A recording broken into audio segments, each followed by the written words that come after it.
Okay, so in front of us we have an XFX RX 580, 8 GB. It is the GTS model, I believe it's called. The cooler, well, it looks like this, which I think is which is more or less what all the XFX coolers look like from this era.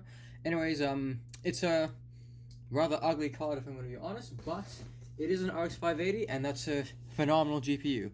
Anyways, so like all the cards that we get, we want to check for a short across the base voltage rails, as well as, and we want to take resistance measurements on all the other voltage rails. So let's hook up I have my multimeter in beep mode, or continuity I should say, and basically if I probe something connected to ground, like ground itself, it beeps. So first we want to check the power rails on the PCI Express slot. So if you don't know, the PCI Express connector, it gives 2 voltages. It gives ew, hold on, sorry. I just realized that there's actually rust all over this card, and by extension my finger. I'm not sure if you can see. Anyways, so like I was saying, so we have so the first 3 pins are 12 volts, and we're good. And the 4th pin, starting from this notch going left, is 3.3 volts.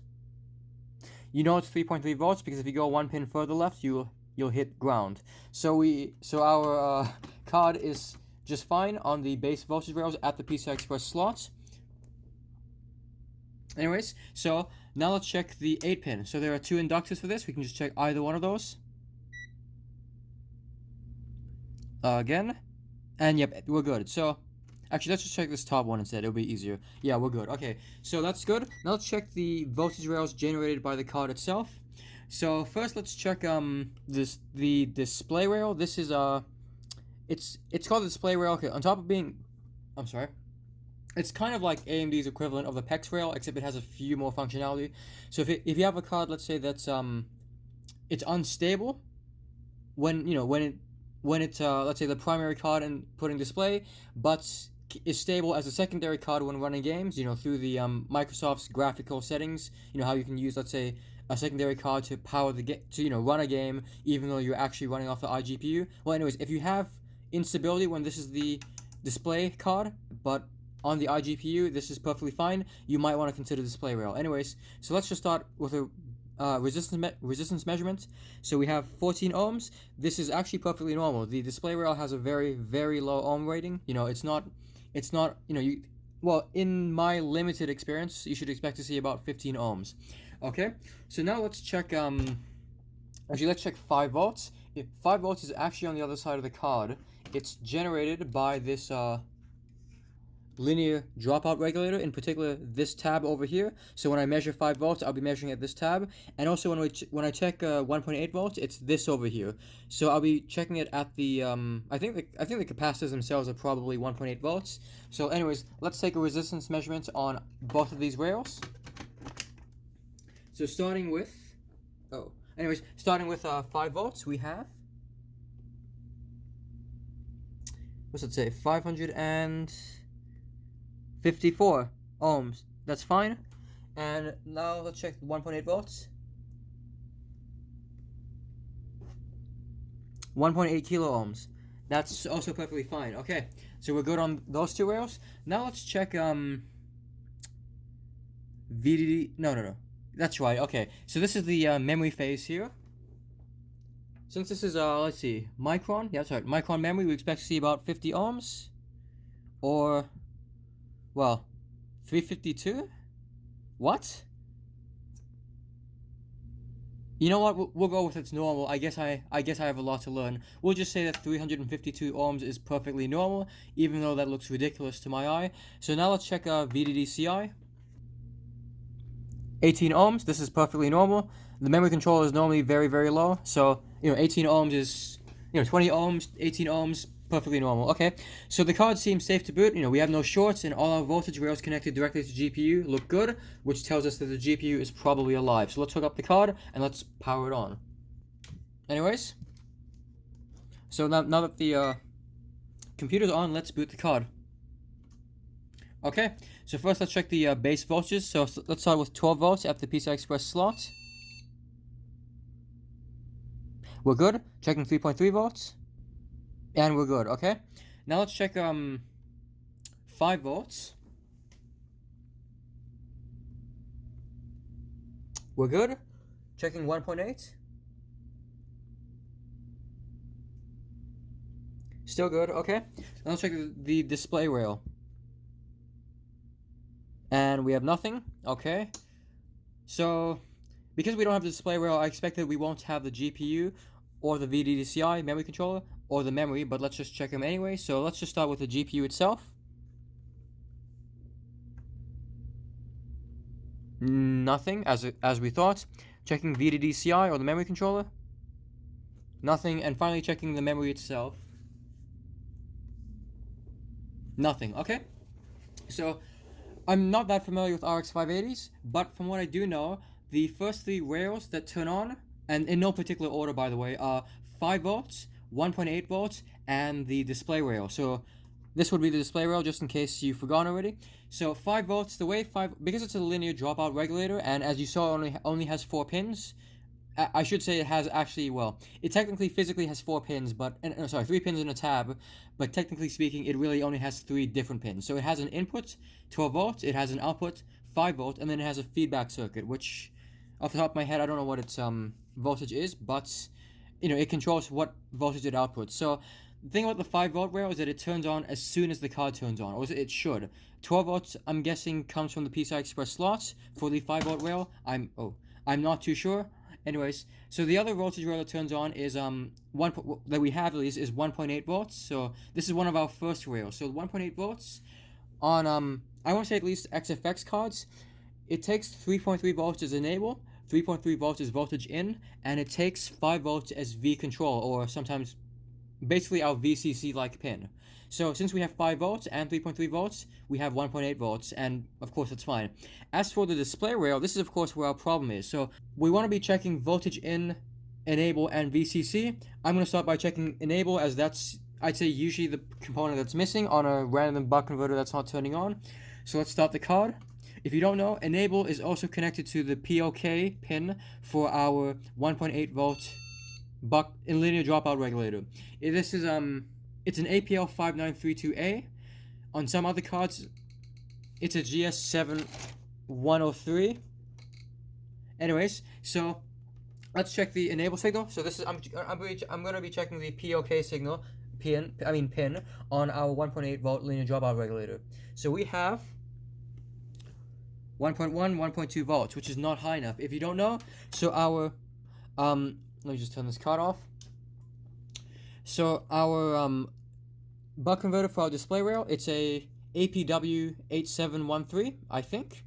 Whatever it is, I'll link it in the description. So if you read the datasheet, it says that the enable signal is supposed to be 2.5 volts or higher. So we can guess that the reason why we don't have 0.95 volts is because we're missing an enable signal. So this is the part that I'm not too sure about. So on the previous XFX RX 580 I fixed, which had a similar but not the same PCB, the enable signal for the 0.95 volt rail actually came from the 3.3 volt power rail at the PCI Express slot itself. So it passed through one resistor and then it was present on the card.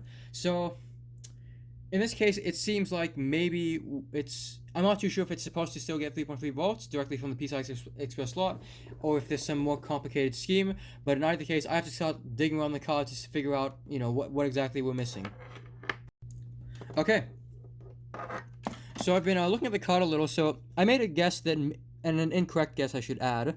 I made the incorrect guess that the APL 5932A was actually bad, and that supposed to be outputting 3.3 volts. It was a wrong guess, as it turns out. I took it off, replaced it, still got the same, 1.1, 1.2 volts on POK, the first pin, and so I knew it wasn't bad. So my next guess, and my current guess, is that we actually have a damaged resistor. So there's a resistor right here, actually.